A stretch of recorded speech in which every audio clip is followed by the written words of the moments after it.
Subay sa pagkasikop sa duha ka matinud-an sa senior high school human makuhai og marijuana atol sa checkpoint sa Dakbayan sa Mantawi.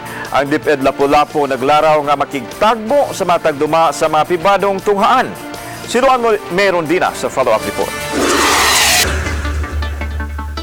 Sulod ning tuiga, gipaubos sa seminar kabahin sa illegal nga drogas ang mga tinunan sa junior ug senior high school sa tanang mga pampublikong tunghaan sa Dakbayan sa Lapu-Lapu lakip na sa mga silingang islets. Gi-activate usab ang junior police sa matag tunghaan. Kini aron masiguro nga malayo sa illegal nga drogas ang mga tinunan. Tungod sa kadaghan na bitong bata dinhi sa Lapu-Lapu, ma'am, mahatagan gyud natong priority ang atong public unya.